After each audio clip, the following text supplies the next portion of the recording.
Hiya, Wanjuk Mia. Welcome to my home and for our mid-morning cuffer this morning because it's a little bit late. So I wanted to say I haven't been on for a while and thank you to everybody for all of your messages to finding out what's happened and where I am and what's been going on and for asking me to come back because you're enjoying the early morning moments that matter. So where have I been? So I had a few trolls and my immediate feelings and response were, oh no, and it sort of shut me down for a while. And I was thinking about, should I, shouldn't I, what's going on? And I started to really reflect on the effect that the behaviour of a few people could have on one particular person, me in this particular instance. And this is interesting because it's something that we actually talk a lot about and how to help our children be resilient and to build up some immunity and some strategies, so to speak, to what can happen in the online space that might make or help somebody to feel unsafe or assist them in feeling unsafe. And so I had to put some of that into practice to have some of those self-discussions. And well, here I am. I'm back again. I also started to think a lot about what it is that we as grown-ups, educators, role models, parents in our kids' life, how our actions actually really do have an impact on the way that our children view or view their own actions and how what they might think is acceptable based on what they see us doing.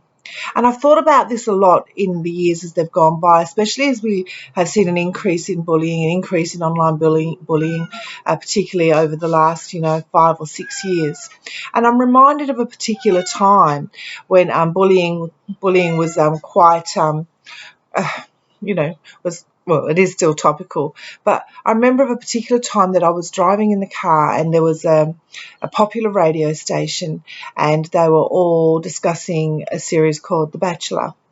Now, I've never watched The Bachelor, but what I remember about the TV, about this particular interview, was that everybody was really critically talking about or gossiping or in a really detrimental way about one particular woman. It was her manipulative behaviour, the way she dressed, what did she expect, this, that, the rest of it, all of it there. It was a real bullying tactic and everybody was calling in and they were joining in.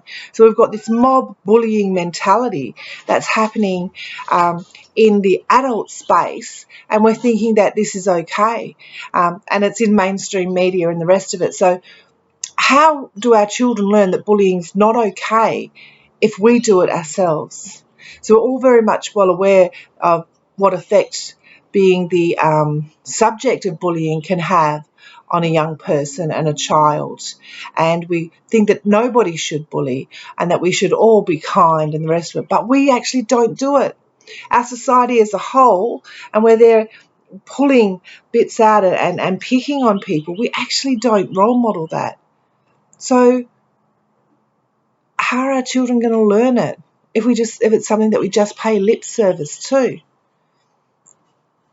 And that, I think, is something we can really change as parents.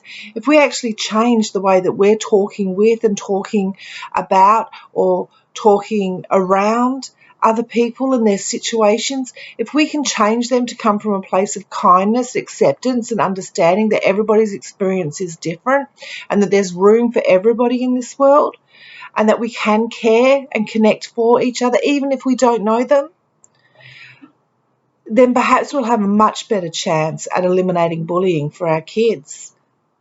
And I think that's something that we can all do. It doesn't really matter where we come from, what our socioeconomic education or any of those things. It doesn't really matter where that comes from. We can all just act to be kinder and speak kinder words and act to be connected.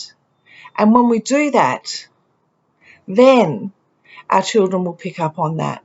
And then we have a much better chance of fighting or combating, I should say, the current practices of trolling, of bullying kids, of picking on other people, because we won't be role modelling it anymore. It won't be something that we just say lip service to.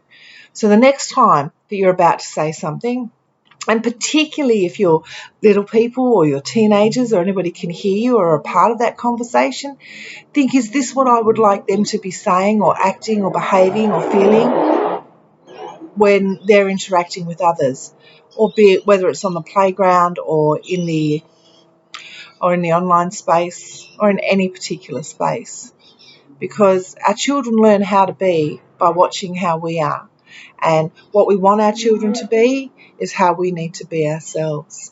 And if we're not actually there yet, then we can act that way anyway until we get to a space where it becomes second nature. So thank you to everybody for all of your thoughts and wishes. And I am back, and I will be back every morning from now on, except for Sundays. But we'll see how that goes. Okay, well, take care. So it's a big bye from me. Enjoy your cuppa and have a great week. Bye.